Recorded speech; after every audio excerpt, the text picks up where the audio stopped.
안녕하십니까. 네.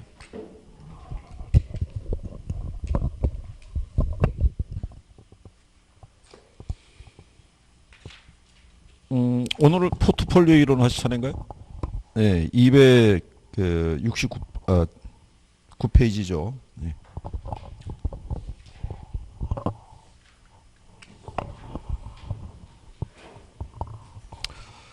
자, 요 포트폴리오 이론은 시험상에서 인용이 자주 돼요. 그래서 별표 하나 하셔가지고 이론에 대해서 이제 정리를 좀 해주시는 게 필요하고요.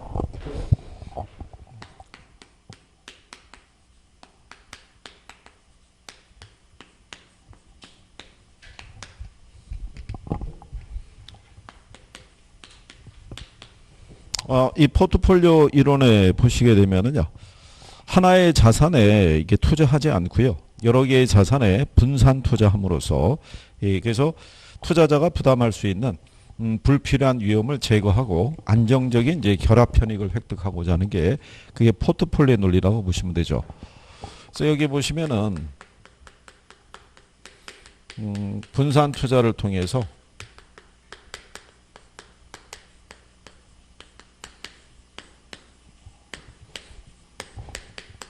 불필요한 위험을 우리가 제거하고요. 예.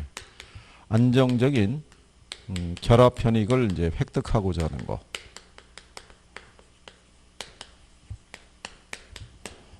이걸 우리가 포트폴리오라고 얘기를 해요. 여기 보면은 이 분산 투자라고 돼 있을 때요, 요거는 위험과 수익의 크기가 서로 다른 두 개 이상의 자산의 분산 투자는 걸 얘기를 해요. 그러니까 우리가 지난번에 얘기했지만, 가령 예를 들어서 H 자동차라든가 또는 K 자동차라든가 L 자동차, 이렇게 해서 이제 회사만 다르게 투자하는 거는 분산 투자라고 하진 않아요. 왜냐하면 전부 자동차 산업이니까. 자동차 산업이 호황일 때는 높은 수익을 올릴 수 있지만, 자동차 산업이 불황이면은 이게 리스크가 상당히 커지겠죠. 그러니까 일부에 대한 부분은 우리가 이제 정리를 할 때, 뭐 일부는 S전자에다가, 그죠? 뭐 일부는 L통신에다가, 이러면 산업군이 틀리잖아요, 이게. 그러면 자동차 산업이 불황이더라도 다른 산업에서 발생하는 수익으로 상쇄시켜 나갈 수 있다, 이런 얘기죠. 그래서 그러면 여기 있는 요 불필요한 위험이라는 걸요, 다른 말로 우리가 비체계적 위험이라고 그래요. 요게 그 일반적으로는 비체계적 위험이라고 나오는데, 여러분 시험에 불필요한 위험이라고 한번 인용한 적도 있어요. 그러니까 같은 논리라고 보셔야 돼요. 그럼 얘는 왜 불필요하다고 얘기하냐면, 이런 식으로 뭐가 틀린 위험과 수익성의 크기가 다른 자산에 분산 투자기만 하더라도 투자자는 부담하지 않아도 될 위험이라는 거죠. 그래서 이 포트폴리오의 논리가 이제 그런 부분이다라고 이렇게 생각하시면 되겠고요. 그래서 뒤에 가시면은 포트폴리오의 총 위험이라고 있어요. 여러분들에게 이제 잘 물어보는 것 중에 하나가 이거예요. 근데 요 총 위험이라는 거는요, 이 포트폴리오 이론에서 출제할 수도 있고, 출제할 때 보면은 위험과 수익에 관해서 물어볼 때가 있어요. 그때도 얘가 이제 지문으로 들어올 수 있으니까 구별하시면 되겠죠.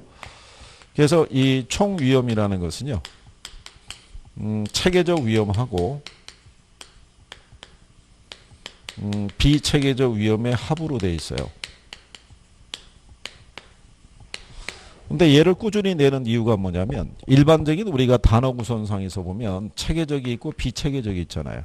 그러면은 얘가 문제가 많은데, 이 포트폴리오 논리상에서는 얘가 이제 걸림돌이 되는 거예요. 얘는 아까 얘기한 것처럼 분산 투자하면 제거할 수 있는데, 얘는 분산 투자하더라도 제거가 안 돼요. 그래서 이 표현을 바꿔서 많이 내주는 거예요. 그래서 이제 구별하면은 체계적 위험이라는 건요, 얘는 이 분산 투자 하더라도요, 얘는 피할 수 없는 위험이에요. 즉 제거할 수 없다라고 이렇게 보시면 되겠고요. 근데 비체계적 위험이라는 거는 분산 투자를 하게 되면요, 이거는 피할 수 있는, 즉 제거할 수 있는 위험이다라고 이렇게 생각하시면 돼요.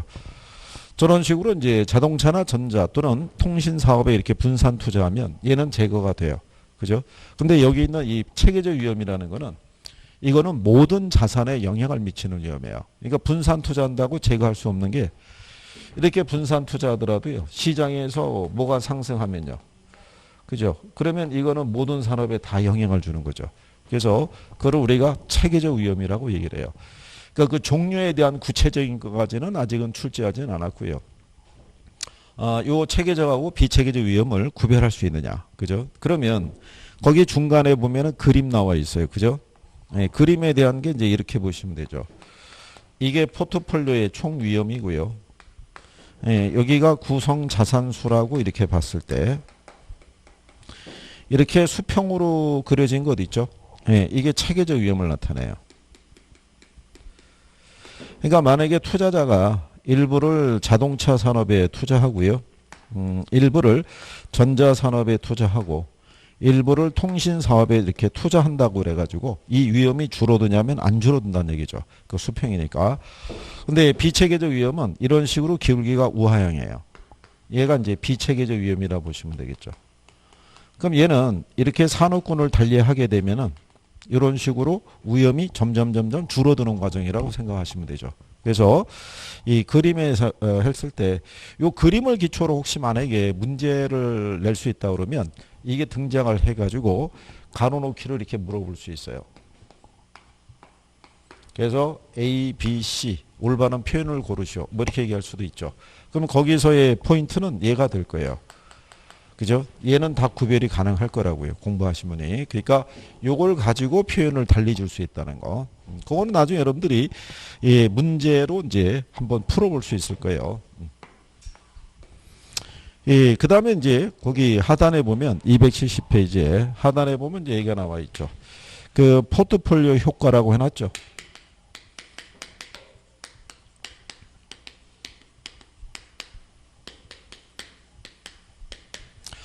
이 포트폴리오 효과라는 거는요. 예, 분산 투자를 통해서 동일하거나 더 높은 예, 이 수익을 획득을 하면서요. 뭐는 줄이는 거. 예, 위험은 줄어들게 하는 것이 예, 그게 포트폴리오 효과의 논리라고 생각하시면 돼요. 그죠? 뭐 가령 예를 들어서 이렇게 구성을 했을 때요. 투자안이 A가 있고 B가 있어요. 자, 수익률이 주어져 있고요. 표준 편차가 주어져 있어요.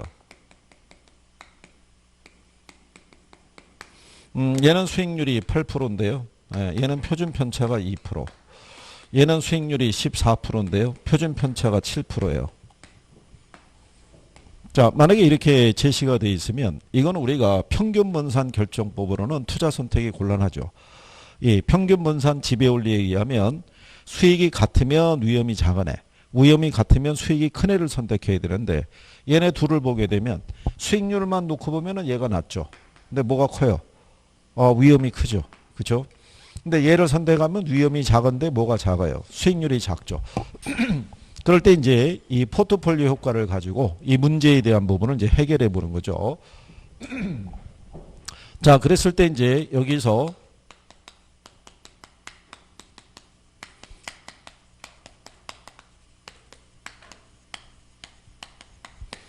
상관계수 하고요. 포트폴리오 효과라는 게 있어요. 옆 페이지에 보시면 상단에. 자, 그러면 요 상관계수라는 것 있죠. 얘는 마이너스 1에서부터요. 1까지 존재해요. 상관계수. 그러면 상관계수라는 건요. 어느 한 자산의 수익성에 대한 또 다른 자산의 수익성의 어떤 움직임, 방향성을 나타내는 거예요. 그래서 얘를 우리가 이렇게 표현하면요.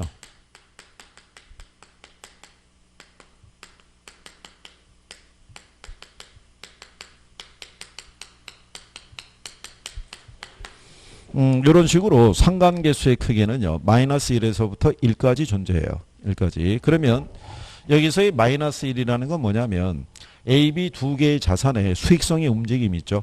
예, 이게 100% 다른 방향으로 움직인다는 거예요. 다른 방향으로. 여기서 1이라고 얘기하는 건요. A, B 두 개의 자산의 수익성의 움직임이 100% 같은 방향으로 움직인다는 거예요. 100%. 그러면 예를 들어서 여기 A라는 사업이 소주 사업이라고 가정하고요. B가 맥주 사업이라고 가정하자고요. 이렇게. 그럼 A, B를 비교하게 되면 맥주 사업이 수익성이 좋잖아요. 근데 얘는 여름에는 높은 매출을 기대할 수 있는데 겨울에는 상대적으로 매출이 부진해요. 잘 안 팔리니까. 물론 이제 뭐 소위 얘기한 대로 주당 같으신 분들은 뭐 납득이 안 가겠지만 일단은 뭐 이렇게 돼 있다는 거죠. 그러면 수익률을 놓고 여기다가 집중 투자하게 되면 높은 수익도 기대할 수 있지만 리스크도 크잖아요. 그죠? 그러면 소주 사업은 맥주하고 수익성의 움직임의 크기가 어떻게 돼요? 반대죠. 여름에는 매출이 떨어지지만 겨울에는 매출이 확대가 되죠. 그렇잖아요. 그러면 이 사업에만 투자하는 게 아니라 어디에다가 소주 사업에다가 분산 투자하게 되면 여기서 발생하는 리스크를 여기서 발생하는 수익으로서 상쇄시켜 갈 수 있다는 얘기죠. 그러면 투자자가 부담하는 위험은 어떻게 돼요? 줄어들면서 상대적으로 수익은 더 크게 가지고 갈 수 있는. 그게 이제 포트폴리오 효과의 논리라고 보시면 돼요. 자, 그러면 만약에 예를 들어서 C가 있는데 얘가 청량음료야. 콜라 사이다 아시죠? 예, 얘를 보게 되면 얘는 수익성의 움직임이 뭐하고 같다고 할 수 있어요. 맥주하고. 그러면 이런 자산 간의 조합을 하게 되면은 포트폴리오 효과가 잘 안 나타나죠. 그죠? 이렇게 조합을 했을 때만 포트폴리오 효과가 커질 거 아니에요. 그러니까 포트폴리오 효과가 커지기 위해서는 상관계수의 값이 음의 값에 가까울수록 포트폴리오 효과가 커지는 거예요. 양의 값으로 가면 갈수록 포트폴리오 효과는 작아지겠죠. 무슨 말인지 이해하시겠나요? 자, 그러면 여기 상관계수가 플러스 1 또는 1이라고도 표시할 수 있어요. 그럼 상관계수가 0.99가 나왔어요. 그럼 포트폴리오 효과가 있겠어요, 없겠어요? 0.99가 나오면. 이렇게 나와도 포트폴리오 효과가 있는 거예요. 얘는 1이란 얘기는 100% 동일한 방향이에요. 그러니까 포트폴리오 효과가 없어요. 그런데 0.99라는 얘기는 단 0.1%라도 방향성이 틀릴 수 있다는 얘기예요. 그러니까 1만 아니면 포트폴리오 효과가 있는 거예요. 이해하시겠죠? 그래서 시험상에서도 인용을 해요. 상관계수가 1인 경우에는 분산 투자 효과가 나타나지 않는다. 그럼 맞는 표현이에요. 1일 때는 안 나타난다고. 1만 아니면 나타난다는 거예요. 이해하시겠어요? 그래서 이걸 가지고 우리가 이제 포트폴리오 효과를 측정한다라고 얘기를 하는 거예요. 그래서 거기 상관계수의 의미에서 보시면요. 거기 동그라미 3번에 있죠. 따라서 상관계수가 1만 아니면 분산 투자 시 통계학적으로 위험을 제거할 수 있다라고 얘기하죠. 이때 제거할 수 있는 위험이 무슨 위험이겠어요? 네. 그러니까 이렇게 생각하시면 돼요. 여기에 보면은 이 편차 있죠. 리스크. 네. 이 리스크 안에는 체계적 위험하고 무슨 위험? 비체계적 위험이 같이 들어가 있다는 거예요. 포함이. 근데 분산 투자하면은 여기서 뭐가 줄어들겠어요? 그렇죠. 비체계적 위험이 줄어드는 거예요. 그래서 얘하고의 크기가 같아지면서 수익은 어떻게 돼요? 더 크게 가지고 갈 수 있는 그런 논리라고 보시면 돼요. 이해하시겠죠? 예, 그래서 그 표현에 대해서 출제하니까 알아두시면 될 거고요. 거기 뒤에 나와 있는 포트폴리오의 기대 수익률하고 위험에 대한 거는 지금은 뭐 참고하셔도 되겠고요. 우리가 지난 시간에 기대 수익률 계산하는 거 한번 해봤었죠. 예. 근데 여기 포트폴리오 기대 수익률은요. 우리가 지난번에 구했던 거는 하나의 자산을 기준으로 구한 거고 요거는 분산 투자니까 둘 이상의 자산이겠죠. 그러니까 A와 B 또는 A, B, C. 그러면 각각의 기대 수익률을 구한 다음에 그게 전체 자산에서 차지하는 비중이 있죠. 예, 거기에 곱해가지고 개별 자산의 수익률을 다 구해서 합산해야 돼요. 그러니까 한 번 더 계산을 해야 돼요. 그러니까 조금 더 복잡할 수 있어요, 없어요? 예. 근데 얘도 그 확률 값을 50대 50을 주거나 아니면 투자 자산의 비중을 50대 50으로 주면 계산이 간편해요. 예, 그런데 비중을 달리 주게 되면은 계산할 때 시간이 많이 걸려요. 근데 이게 25회 때 한번 나오고요. 그때가 조금 복잡한 과정이 나온 거예요. 시간이 좀 많이 쓰게 되는. 예, 그 이후로는 지금 몇 년째 출제가 안 되고 있는데 어차피 계산 문제는 로테이션으로 돌아요. 예, 기본적으로 내는 애들은 몇 년 시간이 걸리더라도 다시 등장하기 때문에 나중에 이제 이 부분은 여러분들이 다뤄는 보셔야 돼요. 그죠? 네, 그러니까 괜찮아요. 뭐 그때 되면 다 하죠. 그렇다고 뭐 여러분들이 뭐 계산 문제에 뭐 큰 부담을 갖고 있겠어요? 그죠? 예? 그리고 요즘 들어서 은근히 뭐가 밀려올 수 있냐면 왜 이걸 시작했을까? 뭐 이런 것도 있죠. 예, 그리고 과거로 돌아가고 싶다. 뭐 이런 거. 그죠? 예. 과거로 돌아가면은 어느 시점으로 돌아가고 싶으세요? 어? 아, 이 결제하기 전? 예, 여기 와서 이 카드 내밀기 전? 그렇군요. 어느 분은 어디까지 돌아가고 싶냐고 물어봤더니 아, 결혼하기 직전 뭐 이렇게 얘기하더라고요. 이게 너무 많이 간 거죠. 그죠? 예, 그래서 근데 어차피 선택한 부분에 대해서는 되돌리기가 어렵잖아요. 그죠? 그러니까 선택을 했고 시간이 지나면 결과가 나오게 돼 있고 결과에 대한 책임은 누가 지겠어요? 여러분이 지는 건데 중간쯤 가시다 보면 누군가를 원망하고 싶을 거예요. 한 7월 달 되면. 그죠? 곰곰이 생각해 보면 누가 나를 이 바닥으로 내몰았을까? 누가 나왔겠어요? 본인이 선택한 거죠. 본인이 여기 이 건물에 도착해서 엘리베이터 타고 6층으로 올라오셔가지고 상담을 거쳐가지고 그죠? 처음에 들을 때는 2개월 완성이라고 그래서 2달만 고생하면 될 것 같았는데 막상 해봤더니 2달 갖고는 쉽지 않을 것 같고 그래도 여러분들이 밖에 나가서 이 중개사 자격증 있는 분들에게 물어보면 공부한 시간이 평균 3개월이에요. 합격을 하면 다 그렇게 얘기할 수 있는 거예요. 그죠? 예, 그러니까 그거는 이제 시간이 지나면 해결이 될 수 있다. 뭐 이렇게 생각하시고요. 자, 그 다음에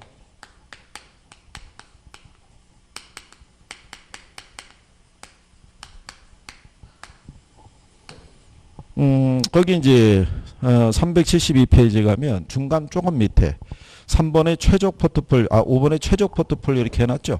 예, 이 최적 포트폴리오라는 건요, 이 투자 이제 평균 분산 지배원리를 충족시키는 이 효율적 전선 있죠. 예, 요거 하고요. 그 다음에 투자자 개인의 위험에 대한 태도를 반영한 무차별 곡선이라고 있어요. 예, 여기에 접점에서 예, 이게 최적 포트폴리오가 결정이 되는데 시험상에서는 얘를 주로 많이 물어봐요.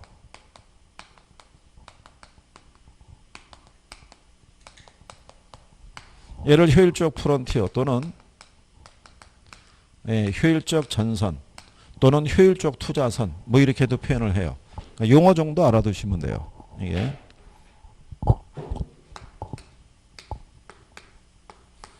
얘는 그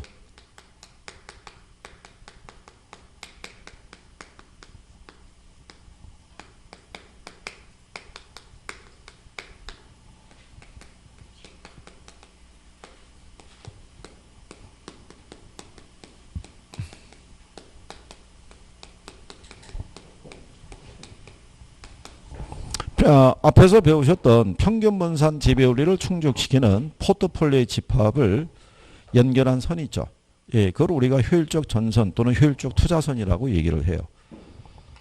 그래서 요 개념을 물어보고요. 네, 그 다음에 또 하나는 이 효율적 전선은 기울기가 우상향하는 기울기를 가져요.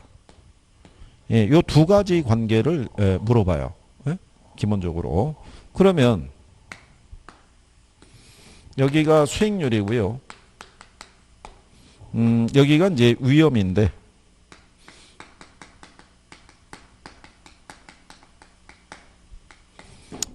표준 편차를 생각하셔도 돼요. 근데 이 효율적 전선은요. 기울기가 이렇게 우상향이에요. 이렇게 자, 우상향 했을 때 여기 보시면 B라는 투자안이 있고요. C가 있어요. 얘네들의 표준 편차가 2%예요. 그죠? 그럼 우리는 B하고 C 중에 뭐를 선택하겠어요? 그럼 우리는 B를 선택해요. 왜? B나 C나 표준 편차가 2%예요. 그죠? 예, 그런데 C는 수익률이 몇 프로냐면 4%. 얘는 6%예요. 그러면 표준 편차가 같을 때 우리는 뭐가 크네? 수익률이 큰 애를 선택하겠죠. 이해하시겠나요? 그러면 여기 D가 있고요. 여기 E가 있어요. 그럼 우리는 D하고 E 중에 뭐? 역시 D를 선택하겠죠. 그 다음에 여기 보면은 F가 있고요. G가 있어요. 그러면 F하고 G 중에 우리는 F를 선택하겠죠. 그렇지 않아요? 그럼 결국은 이 선이라는 거는 그죠? A서부터 출발해서 B, D, F 이렇게 자, 평균 분산 지배원리에 보면은 뭐가 동일할 때, 위험이 같을 때 뭐가 크네. 예, 기대 수익률이 가장 큰 애를 선택해서 연결한 선이라고 할 수 있죠. 그러면 우리가 지금 나이란 거는 B, D, F가 있지만 이 안에는 무수히 많은 뭐가 있겠어요? 점들의 집합이 선택이 돼서 연결이 됐겠죠. 예, 그래서 이게 효율적 전선이고요. 얘가 기울기가 우상향하는 이유는 뭐냐면 여기 보시면은 요 위험이 있죠. 예, 2% 위험에서는 올릴 수 있는 최대 수익률이 몇 프로예요? 6%라고요. 이거 이상의 수익은 올릴 수가 없어요. 그렇지 않아요? 그럼 더 큰 수익을 올리려면 어떻게 해야 돼요? 그 이상의 추가되는 위험을 감수해야 돼요. 추가되는 위험을 감수하지 않으면 이 이상의 수익은 올릴 수가 없는 거예요. 그렇기 때문에 얘가 기울기가 무슨 길을 갖는다? 우상향하는 기울기를 갖는 거예요. 요거를 이제 의미를 여러분 시험에서 활용을 하니까 구별은 해주시면 돼요. 그죠? 그래서 이 최적 포트폴리오라는 건요. 이 효율적 프론티어 하고요. 투자자 개인의 무차별 곡선을 위험에 대한 태도를 반영한 무차별 곡선이라고 있어요. 그죠? 그래서 여러분들이 앞에서 배우신 거에 따르면 위험을 회피할수록 위험에 대한 대가를 요구하기 때문에 무차별 곡선의 기울기가 가파라요. 근데 상대적으로 위험을 즐길수록 위험을 추구할수록 무차별 곡선의 기울기는 완만해요. 나중에 이제 그거는 배우시겠는데 그래서 이 최적 포트폴리오라는 것은요. 투자자의 뭐 하고요? 효율적 전선과 개인에 대한 위험에 대한 태도를 반영한 무차별 곡선의 어디에 의해서? 접점에서. 무차별 곡선은요. 여러 개가 존재할 수 있어요. 이렇게 그럴 때 이렇게 최초로 접하는 점이 있죠. 여기서 무차별 곡선은 교차하지 않는 성질이 있거든요. 그래서 나중에 이제 그거는 추가로 배우시면 되고 일단은 얘 의미 정도 알아두시면 돼요. 효율적 전선의 의미 정도를 이해하시겠죠? 예, 그래서 그런 정도 정리하시면 되겠고요. 예, 그래서 이제 그런 내용을 정리하시면 되겠고요. 뒷페이지 넘기시면 274페이지에 하단에 가면은 부동산 포트폴리오라고 있죠. 예, 우리가 상식적으로 부동산은 지역성과 개별성이 강하잖아요. 그러니까 포트폴리오를 구성하는 게 쉽다 어렵다. 예, 지역성과 개별성이 강하기 때문에 포트폴리오를 구성하기가 용이하다라고 보시면 돼요. 그래서 거기 274페이지에 밑에서 세 번째 줄에 양가로 1번에 굵은 글씨로 명시가 되어 있는 거예요. 그 다음에 이제 옆 페이지에 가시면 재산 3분법이라고 있죠. 예, 요거는 최적 포트폴리오가 아니고요. 일반적인 포트폴리오 기법 중에 하나라고 보시면 돼요. 우리가 보유하고 있는 자산을 예금하고 주식하고 부동산이 있죠. 예, 여기에서 나눠서 투자했다고 그래서 그게 반드시 최적 포트폴리오가 되는 건 아니고 일반적인 포트폴리오 기법 중에 하나가 되더라라고 생각하시면 돼요. 그죠? 그래서 만약에 출제자가 예금과 주식과 부동산에 이렇게 재산을 3분에서 투자하는 거는 최적 포트폴리오를 구성한 것이다 그러면 틀리는 거예요. 일반적인 포트폴리오 기법 중에 하나다. 이런 정도로 구별하시면 될 거예요. 자, 뒤에 가시게 되면요. 거기 그 276페이지에 거기 중간에 보면은 문제로 확인하기 이렇게 해놨죠. 네, 거기 1번에 보면 인플레이션, 경기 변동 등의 체계적 위험은 분산 투자를 통해서 제거가 가능하다니까 틀렸다는 얘기죠. 그 다음에 이제 5번에 보면요. 포트폴리오에 편입되는 투자 자산 수를 늘림으로써 체계적 위험을 줄여 나갈 수 있으며 예, 그 결과로 총 위험은 줄어들게 된다라고 해놨죠. 예, 근데 체계적 위험은 줄어들어요, 안 줄어들어요? 안 줄어들어요. 근데 총 위험은 줄어들어요. 뭐가 줄어드니까? 비체계적 위험이 줄어들기 때문에 가능하다라고 얘기한 거예요. 그 다음에 거기 그 2번 지문에 보면 투자 자산 간의 상관계수가 1보다 작을 경우 있죠. 예, 포트폴리오 이 위험 절감 효과가 나타나지 않는다니까 틀린 거죠. 1만 아니면 효과가 나타난다 이런 얘기죠. 그 다음에 3번에 보면 두 개의 투자 자산의 수익률이 서로 다른 방향으로 움직일 때 서로 다른 방향으로 움직이면은 음의 값을 갖겠죠. 양의 값이 아니라. 그래서 분산 효과가 나타나는데 나타나지 않는다. 그러니까 틀렸겠죠. 그래서 답을 4번으로 준 거예요. 효율적 프론티어와 투자자의 무차별 곡선이 접하는 지점에서 최적 포트폴리오가 결정이 된다라고 이렇게 준 거예요. 그래서 뭐 그 내용 정도 정리하신 거고요. 예, 그 다음에 이제 옆 페이지에 보시면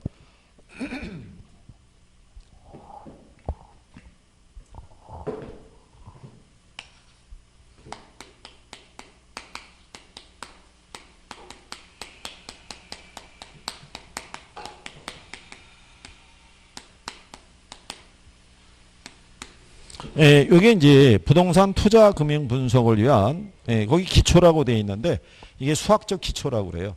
예, 근데 이제 여러분들이 수학이라는 표현을 싫어해서 제목에서 일부러 뺀 거죠. 예. 자, 여기는 이론으로 나올 수도 있고요. 계산 논리로도 나올 수 있어요. 그죠? 예. 지난번에 우리가 간단하게 설명했었던 것 같아요.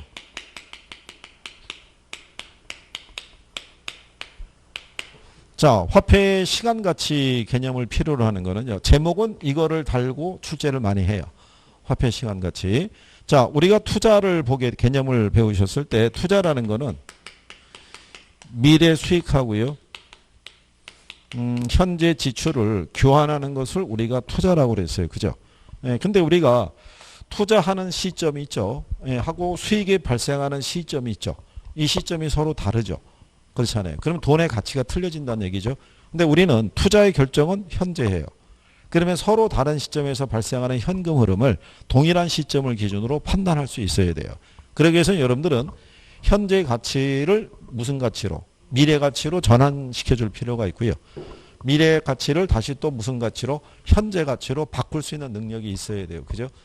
그래야 여러분들이 투자자에게 뭐 프레젠테이션을 하든 뭘 하든 간에 설명을 해줄 거 아니에요. 그죠?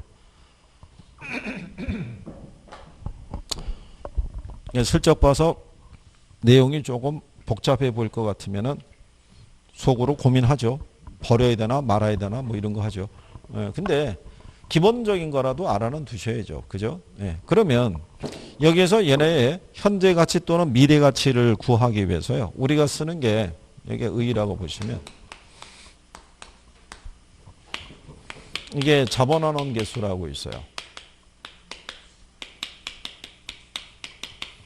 자, 지금은 이제 우리가 기본적인 것만 해보시는데 이 안에 보게 되면 미래 가치를 구하기 위한 자본환원 계수가 있어요. 그게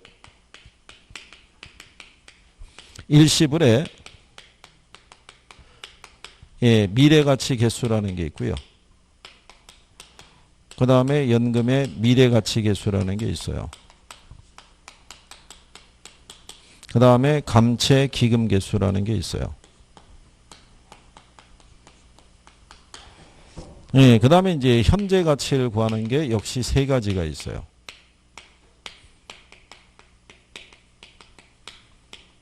일시불의 현재 가치 개수라는 게 있고요. 그 다음에 연금의 현재 가치 개수라는 게 있어요. 그 다음에 저당상수라고 있어요. 일단 얘네를 알아두시려고 그러면요. 개념하고 그 다음에 개수하고 역수를 알아야 돼요. 역수를. 예. 그래서 이게 계산하는 논리도 언급이 된 적이 있는데 작년에 처음 나온 거예요. 작년에. 여기 있는 현재 가치의 크기 있죠. 계산을 해서 현재 가치의 크기는 미래 가치가 클수록 그 다음에 할인율이 작을수록 그 다음에 기간이 짧을수록 이 현재 가치가 커지는 거예요. 근데 이게 이제 작년 시험에 이게 이제 지문으로 한번 나온 적이 있어요. 그 다음에 미래 가치라는 건요. 현재 가치가 클수록, 그 다음에 이자율이 높을수록, 그 다음에 기간이 길어질수록 무슨 가치가? 미래 가치가 커지는 거예요. 이거를 한번 작년 시험에 지문으로 활용했기 때문에 언제든지 재활용할 수 있어요. 근데 가만히 보시면 얘네 3개, 얘네 3개잖아요. 그럼 이거 박스로 낼 수도 있다고요. 5개를 집어넣고 이 중에 올바른 것을 고르시오 이렇게 낼 수도 있는 거예요. 무슨 말인지 아시겠나요? 이렇게 될수록 얘가 커진다는 거예요. 이렇게 될수록 얘가 반대면 얘네들이 작아지겠죠. 그죠? 예. 그거는 우리가 이제 다음에 돌아올 때 계산적인 사고할 때 여러분들이 확인해 보시면 되겠고 일단은 이런 의미라는 거예요. 자, 그러면 이제 여기 보시면은 얘가 미래 가치잖아요. 예, 여기 보면은 이게 내가죠. 그죠? 그래서 얘를 줄여서 일시불의 내가계수 또는 내가계수라고 할 수 있어요. 그러니까 내가라는 건 미래 가치의 줄임말이에요. 그럼 여기도 똑같이 뭐라고 해놨어요? 내가. 그죠? 연금의 내가계수라는 거는 연금의 미래 가치 계수를 줄인 거예요. 그러면 여기 보시면은 여기는 현가잖아요. 현가라는 거는 뭐의 줄임말이겠어요? 현재 가치. 그러니까 일시불의 현가 개수라는 거는 일시불의 현재 가치 개수. 연금의 현가 개수라는 건 연금의 현재 가치 개수죠. 그러면 얘네는 제목을 가지고 얘네 둘은 미래 가치 구하는 거고 얘네들은 무슨 가치를? 현재 가치를 구하는 개념이에요.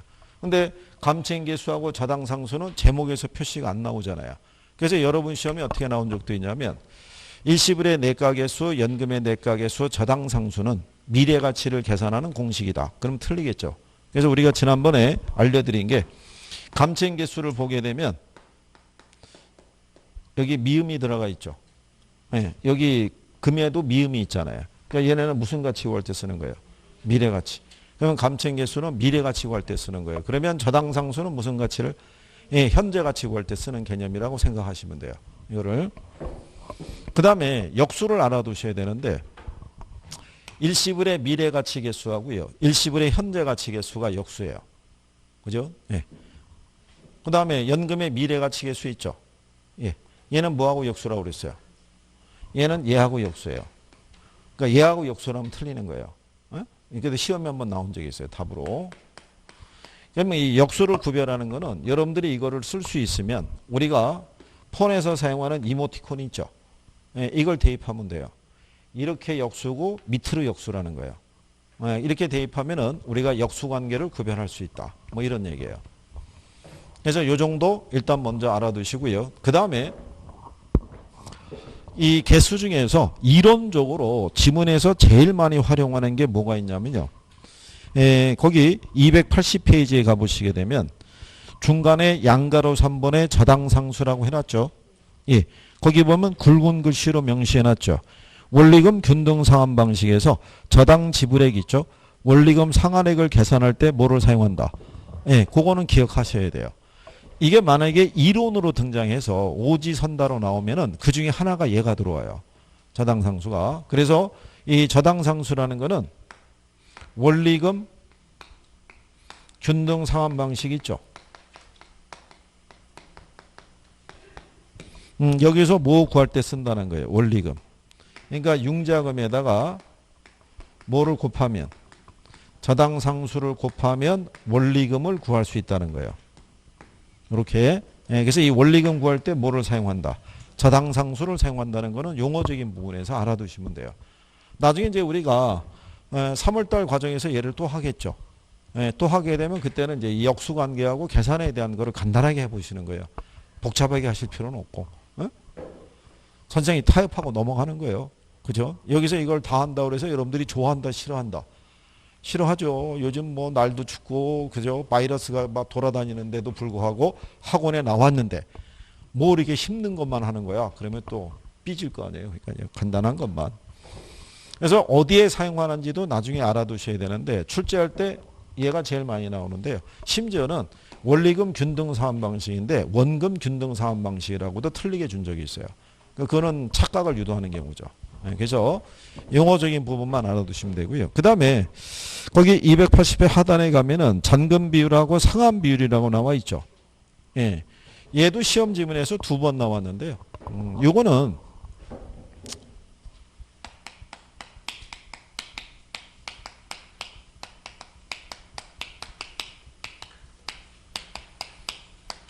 거기 보면은 뭐 계산식으로 잔금 비율 구하고 상환 비율 구하는 게 막 명시돼 있잖아요. 그거는 뭐 이런 얘기라고 보시면 돼요. 여기 보시면 잔금 비율은 1 마이너스 상환 비율로 구할 수 있고요. 그 다음에 상환 비율이라는 건요. 1 마이너스 잔금 비율로 구할 수 있어요. 이 식을 대입할 수 있다는 얘기는 상환 비율과 잔금 비율을 알고 있을 때 쓸 수 있는 거예요. 모르면 계산해야 돼요. 그렇게 해서. 네. 그럴 때, 자, 만약에 1이라는 게 뭐냐면 대출 원금이에요. 네. 근데 만약에 상환을 내가 30% 했어요. 그럼 남아있는 잔금이 한 70% 있다는 얘기죠. 그러면 내가 잔금이 70% 있다는 얘기는 상환을 30% 했다는 얘기잖아요. 그럼 두 개를 더하면 1이 나오겠죠. 네. 이게 대출 원금인 거예요. 잔금비율하고 상환비율을 합하면 뭐가 대출 원금을 계산할 수 있는 거예요. 갚은 거하고 남은 거를 합하면. 그래서 잔금 비율과 상환 비율을 더하면 1이 나오겠죠. 0이다 그러면 틀릴 거 아니에요. 그래서 0으로 한번 출제한 적이 있고 1로 한번 출제한 적이 있어요.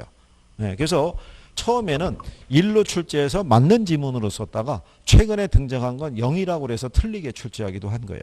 그래서 이거 예전에 출제한 적이 있어요. 뭐 구하라고. 잔금 비율을 올바르게 표시한 것 있죠.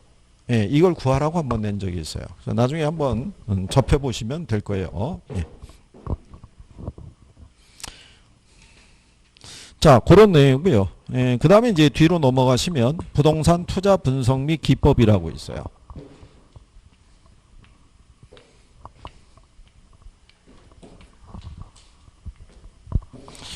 여기가 이제 두 번째 챕터가 되겠죠.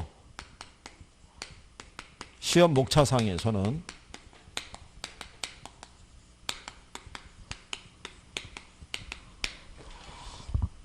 여기서는 매년 한 3, 4문제 정도가 출제가 돼요. 여기서. 그리고 계산 문제도 한두 개 정도가 들어온다. 뭐 이렇게 생각하시면 되겠고요. 우리가 여기 보면은 이 투자 분석이 있죠. 우리가 이제 투자 분석이라는 걸 해야 돼요. 왜냐하면 부동산이라는 거는 이 둘러싸고 있는 환경의 변화에 따라서 수익성이 달라질 수도 있죠. 그리고 시간이 경과하면은 뭐 감가상각 이런 것들이 발생할 거 아니에요. 그러면 수익성의 크기나 가치의 변화라는 게 발생할 수가 있어요. 그래서 우리가 이 투자 분석이라는 걸 해줘야 돼요. 그죠?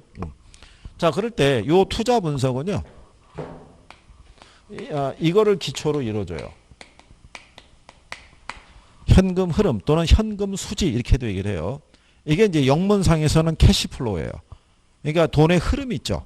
이걸 우리가 판단할 수 있어요. 투자자가 내가 얼마 투자하면은 이 투자로부터 어느 정도의 현금 흐름이 발생하는지를 내가 분석할 수 있어야 되는데, 이 현금 흐름은요, 크게 나누면 영업 현금 흐름이라는 게 있고요, 매각 현금 흐름이라는 게 있어요. 두 가지 흐름으로 나눠지는데, 지난번에 우리가 설명해 드렸지만 투자자가 투자를 하게 되면요, 이 부동산에 수십 년간 투자 운영하는 개념이 아니고요, 통상적으로 5년 정도만 얘를 운영을 해요. 그리고 5년 후에는 얘를 팔아버린다는 가정이에요. 그럼 현금 흐름이 두 가지로 우리가 구분할 수 있죠. 보유하고 있는 기간 중에 발생하는 현금 흐름과 나중에 얘를 처분할 때 발생하는 현금 흐름 있죠. 그래서 요거 두 가지를 우리가 구할 수 있어야 돼요. 근데 여기 있는 요 기법이 있잖아요. 기법 중에 보게 되면 이게 할인 기법이라고 있어요. 얘네는 이거 두 가지를 다 구해야 돼요. 영업 현금 흐름하고 매각 현금 흐름을 다 알아야지만 이 방법을 대입할 수 있고요. 그 다음에 비할인 기법이라고 있어요. 얘는 영업 현금 흐름만 알면 돼요. 매각 현금 흐름은 고려하지 않아요. 그러니까 얘는 보유 기간 중에 1년 동안 발생하는 현금 흐름 있죠. 그거 하나만 갖고 판단하는 거예요. 그러면 할인 기법이 있고 비할인 기법이 있으면 어느 게 더 간편하겠어요? 이게 더 간편한 거예요. 근데 시험상에서는 얘들도 계산 또는 이론으로 내기도 하고요. 얘도 계산 또는 이론으로 내기도 하는데 할인 기법의 계산 과정이 조금 더 복잡해요. 그래서 할인 기법을 통해서 계산 문제를 유도한 것이 한 5년 전 뭐 이 정도예요. 그래서 주로 어디서 많이 나왔냐면 비할인 기법에서. 그래서 비할인 기법의 대표적인 게 어림셈법 또는 비율 분석법 이런 게 있어요. 그래서 이제 그거를 여러분들이 정리하시면 되겠고, 그래서 거기 여러분들이 보시면 부동산 투자 분석의 절차라고 있죠. 먼저 투자자의 투자 목표 있죠. 목표를 파악하는 거예요. 근데 여러분들이 보시면 목표는 여러 가지로 나눠지죠. 예를 들어서 안정적인 노후를 대비하기 위해서 임대 수익만을 보고 투자하는 사람도 있을 거예요. 그죠? 또는 단기간에 양도 차익만 보고 투자하는 사람도 있어요, 없어요?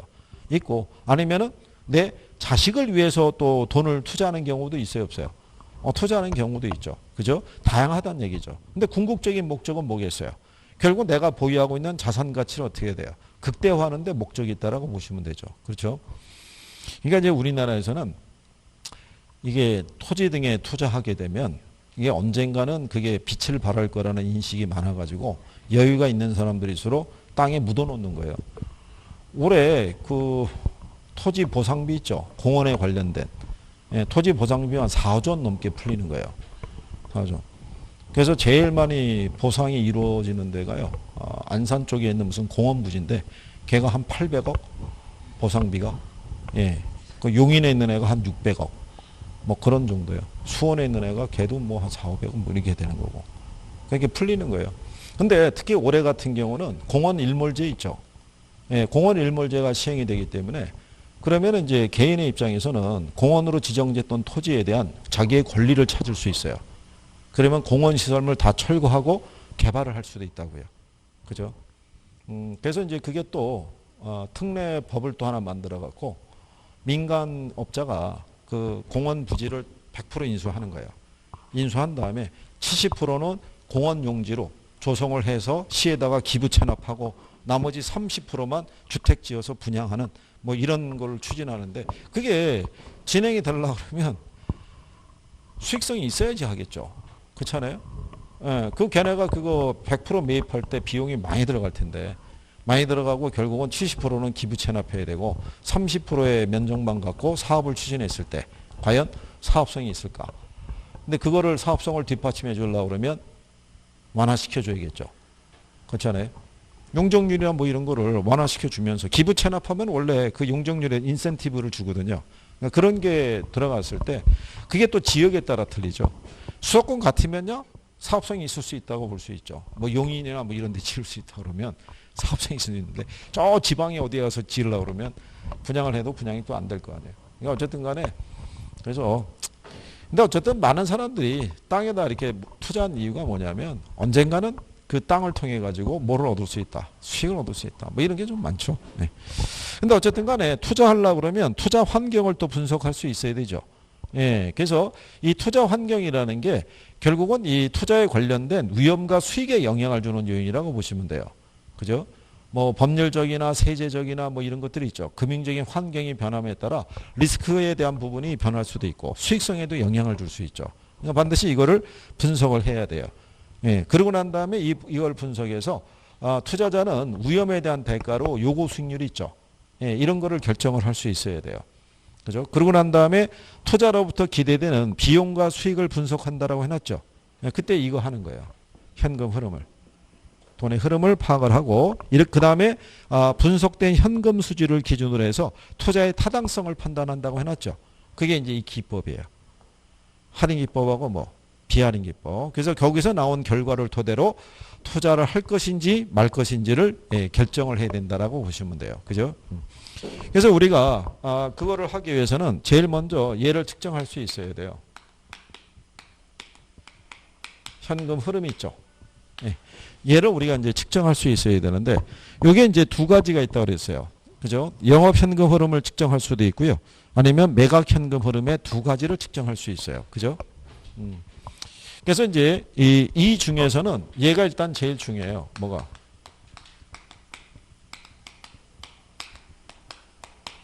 영업 현금 흐름이 있죠. 얘를 판단하는 게 일단 중요하죠. 왜 중요하냐면 얘는 두 가지 방법에 다 대입이 되잖아요. 그렇기 때문에 시험상에서도 얘가 훨씬 많이 나오는 거예요.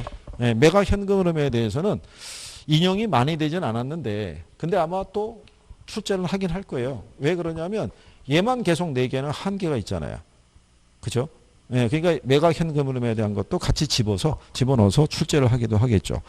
근데 우리가 이제 지난번에 거기 보시게 되면 박스 있죠? 박스에 보시면은 거기 가능 총소득이라는 게 있고요. 유효 총소득, 순영업소득, 세전 또는 세후현금 수지에서 5가지가 있죠. 그게 영업현금 흐름이에요. 그 5가지가. 그래서 우리가 지난번에 이렇게 해드린 거예요.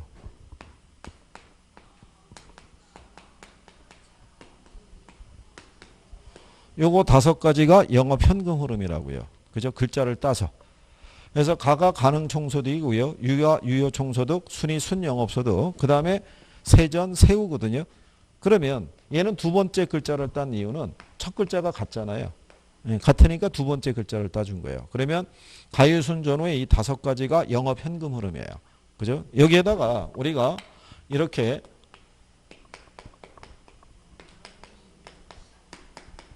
이렇게 대입을 하게 되면 어떻게 되겠어요?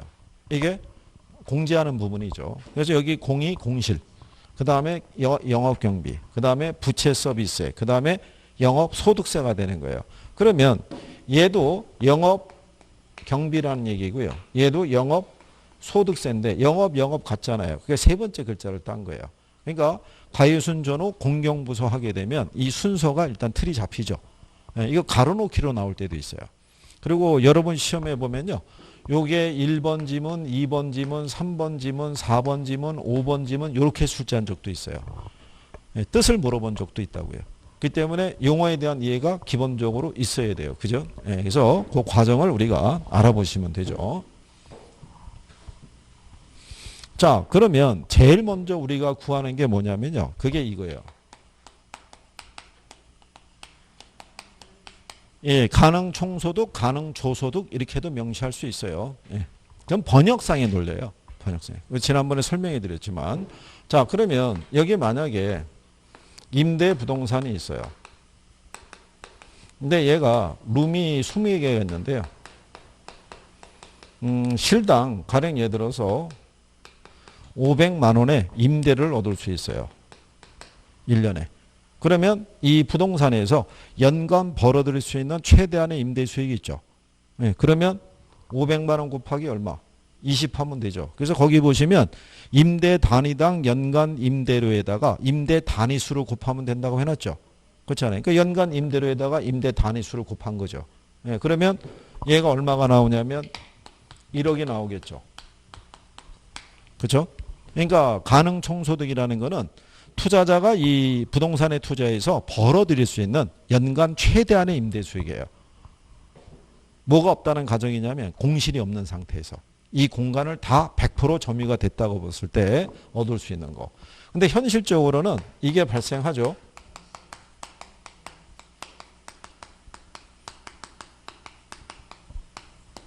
그렇죠? 예.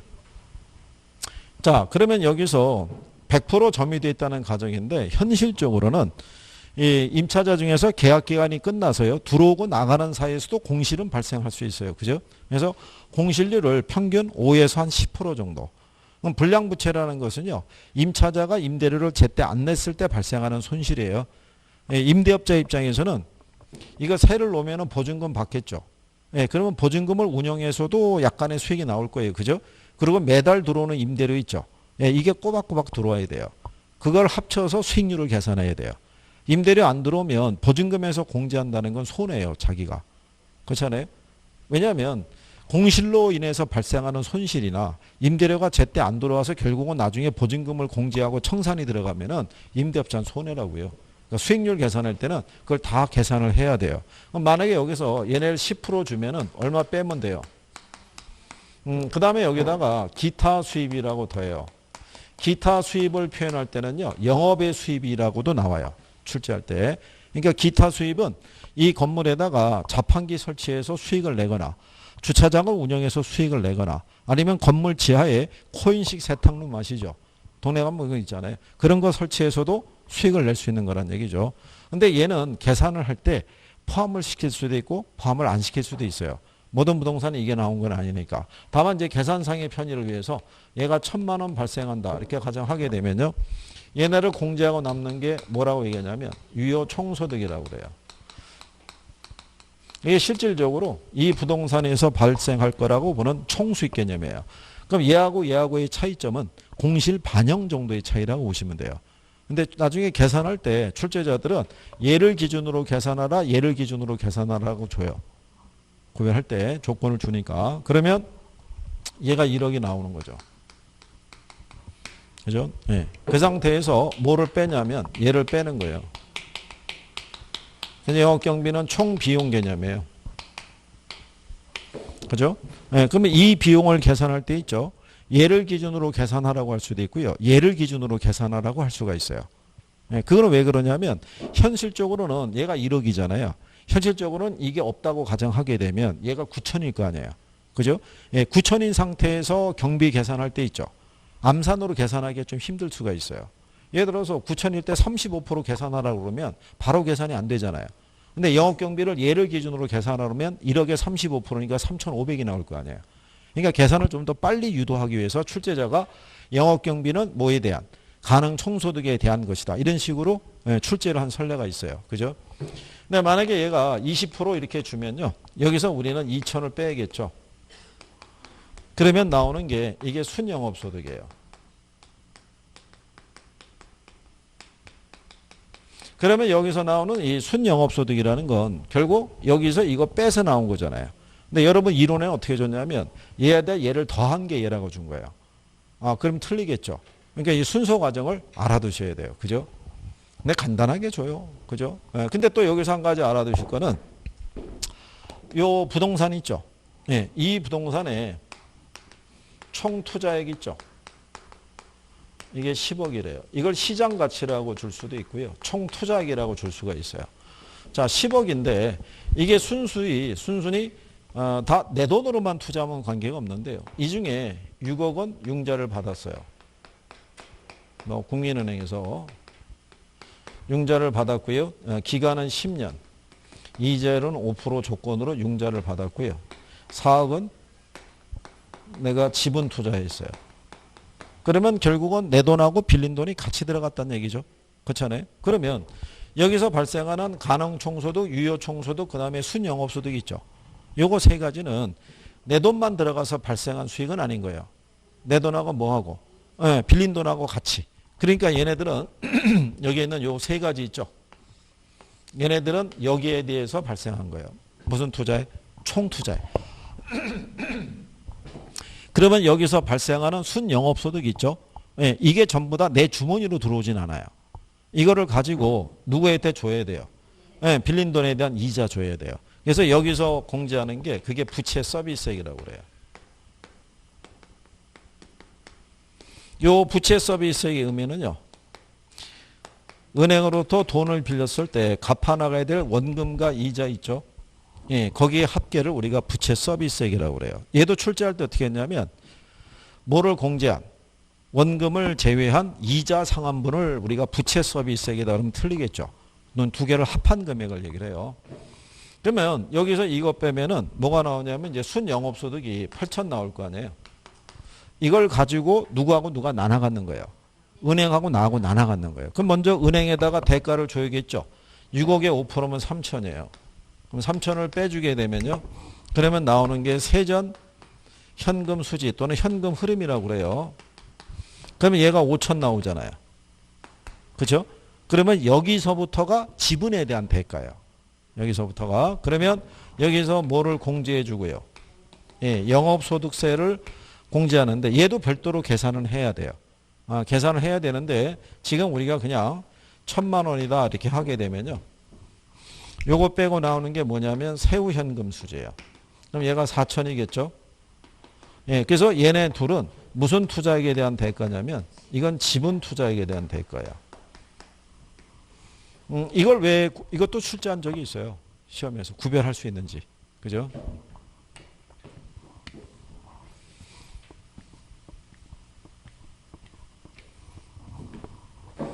그러면 여기서의 이 영업 현금 흐름에 대한 거를 구할 수 있으면 이 방법은 대입할 수 있어요. 비할인 기법을. 근데 할인 기법까지 쓰려고 그러면 매각 현금 흐름까지도 다 구해야 돼요. 그죠? 예. 자, 그런데 그 내용에서 보시게 되면은요. 나중에 이제 우리가 계산하는 거에 대해서 이제 정리를 일단 해드릴 건데 먼저 여러분들이 288페이지 있죠? 예, 거기 가면 상단에 박스 있어요, 없어요? 박스 있죠. 지난번에 여기도 설명해 드린 거죠? 여긴 안 했나요? 표정이 뭐 굳이 안 해도 되는데 뭐 이런 표정이군요. 뭐 늘어나니까. 이게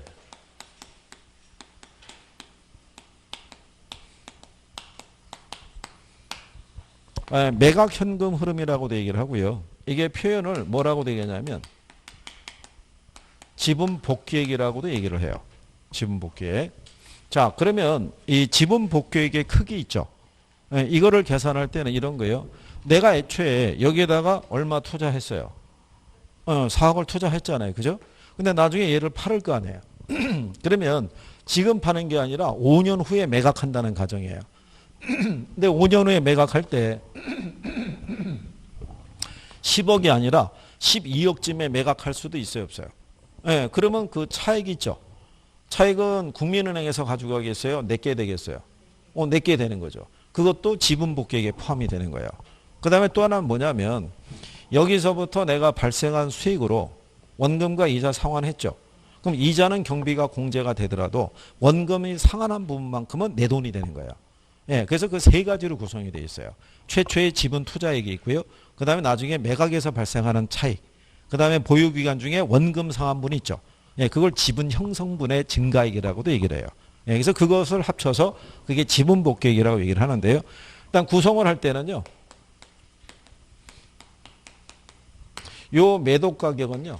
예상 가격이에요. 5년 후에 얼마에 팔릴지 모르잖아요. 그렇잖아요. 예, 그래서 만약에 이게 10억에 매각이 된다 그러면 얘를 매각하기 위해서 뭐가 발생하냐면 경비가 발생하겠죠. 그래서 경비가 한 2천 들어간다고 가정하면요. 순 매도액이 있죠. 순 매도액이 9억 한 8천 정도 나오죠. 여기서 뭐를 빼주냐면 이걸 빼줘요. 미상환 저당장금의 의미가 뭐냐면요. 우리 조금 아까 6억 빌렸죠.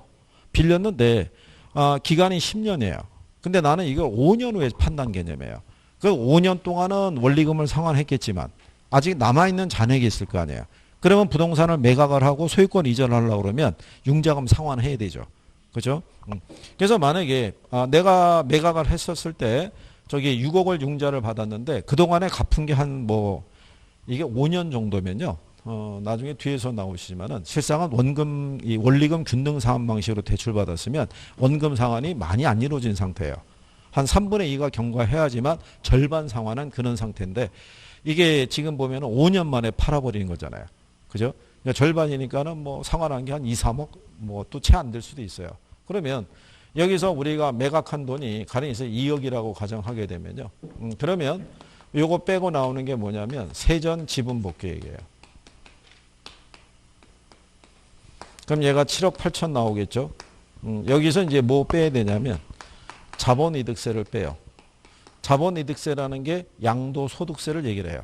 그죠? 그러면 취득과 처분의 차익에 부과하는 세금인데 취득도 10억이고 매각도 10억이잖아요. 그럼 이게 없다고 가정하게 되면 세후 지분 복귀액이 얼마라는 얘기냐면 7억 8천이잖아요. 자, 그럴 때 할인기법에서는 얘하고 얘를 구했죠. 예, 이거를 현재 가치로 할인해야 돼요. 이걸 구한 다음에.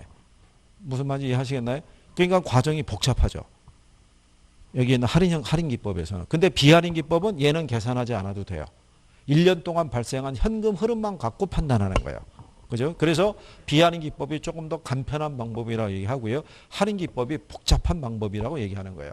이거를 구해서. 왜냐하면 보유기간이 한 5년이라고 생각하면 보유기간 동안에 매년에 세후 현금 흐름이 나왔을 거 아니에요. 그죠? 그러면 그거 일일이 다 구해서 다 무슨 가치로? 현재 가치로. 그 다음에 5년 후에 팔아버리면 또 현금 흐름이 또 발생하죠. 이것도 또 무슨 가치로? 현재 가치로 또 할인을 해야 되는 거예요. 그러니까 과정이 조금은 복잡하다고 할 수 있죠. 그죠? 그래도 또 할 수 있어요. 처음만 그렇지. 그렇지 않겠어요? 여기 보시면, 자, 여기 얘 매도죠. 그러니까 여기 이렇게 묶으면은 이게 가경이 나와요. 여기 묶으면 순미가 나와요. 그러면 가경이하고 누가 나오겠어요? 순미. 그죠? 예. 그 다음에 여기도 전, 본, 후가 들어가야 돼요. 이렇게. 가경이하고 순미에, 그죠? 부친의 이름이 전, 본, 후라는 거예요. 예? 이렇게 해서라도 뭐는 잡아야 되는 거예요. 순서를. 나중에 이걸 이렇게 바꿔줄 수 있어요. 여러분들이 착각이 나오는 게 뭐냐면 세전 현금 수지에서 뭐 빼야 이거 빼야 이게 나오는 거잖아요. 근데 이거를 슬쩍 바꾸는 거예요. 세전 지분 복귀액에서 뭐를 영업소득세에서 공제하면은 얘가 나온다든가 아니면 영업소득세를 자본이득세라고 이렇게 바꿔버릴 수가 있는 거예요. 이거는 꼼꼼하게 봐줘야 돼요. 그죠? 근데 나중에 읽다가 보면 여러분들 스스로가 착각할 수 있어요, 없어요? 네, 그런 경우가 있는 거예요. 그래서 그거를 줄여가는 게 중요한 거예요. 그래서 이렇게 우리가 도출하는 과정이라고 생각하시면 돼요. 그죠? 그래서 먼저 어디를 먼저 해보시냐면 거기 288페이지 보시면 하단에 화폐 시간 가치를 고려하는 방법이 있고 시간 가치를 고려하지 않는 방법이라고 돼 있죠. 그게 이제 할인 기법하고 비할인 기법을 구분하는 거예요. 걔들도 알아둬야 돼요. 별표하시고. 그래서 일반적으로 그 할인 기법을 명시할 때 있죠. 무슨 기법? 예. 예, 이거 얘기할 때는 그냥 이렇게 얘기를 해요. 제목을 따면 순수 내현 이렇게 얘기를 해요. 그러니까 여기서의 순이라는 게 이게 순현가법. 얘가 수익성 지수법. 그 다음에 얘가 내부 수익률법. 그 다음에 얘가 현가 회수기간법이에요. 그죠? 그래서 글자를 따면 어떻게 돼요? 요건 네 가지가. 그죠? 근데 이제 여러분들이 우리가 여름철이 되면 음식 상하기 쉽죠? 특히 회 같은 거 잘 먹어요? 안 먹어요? 안 먹죠? 특히 이렇게 회가 들어간 애들 있죠? 얘네들은 비할인 기법이에요. 그래서 이 회수기간법 또는 회계적 이익률법이라고 있어요. 얘는 이제 단순 회수기간법이라고 얘기를 해요. 그래서 이제 이렇게 나오면 얘네들은 비할인 기법이라고. 이거 시험에서 꾸준히 물어보는 거예요. 왜냐하면 난이도 조정용으로 복잡한 건 안 물어보고 이렇게 제목만 물어볼 수도 있어요, 없어요? 네, 그래서 이걸 박스로 준 적도 있어요. 다음 중에서 비할인 기법을 고르시오. 또는 할인 기법을 고르시오. 뭐 이렇게 출제한 적도 있어요. 그러니까 여러분들이 왜 금융에 가면 지분금융과 부채금융의 종류 물어보듯이 얘네도 이걸 꾸준하게 낸다고요. 그러니까 일단은 제목 기준 해가지고 요거 정도는 구별하는 게 필요하다는 거. 자, 일단 여기까지 하신 거고요. 그 다음에 이제 우리가 이 투자 분석 기법의 기본적인 원리를 한번 해보시면 되죠. 잠깐 쉬었다가 정리하시는데 이건 안 지우셔도 돼요. 이거 지우면 큰일 나요. 이거 다시 써야 돼요. 이거 다. 그죠?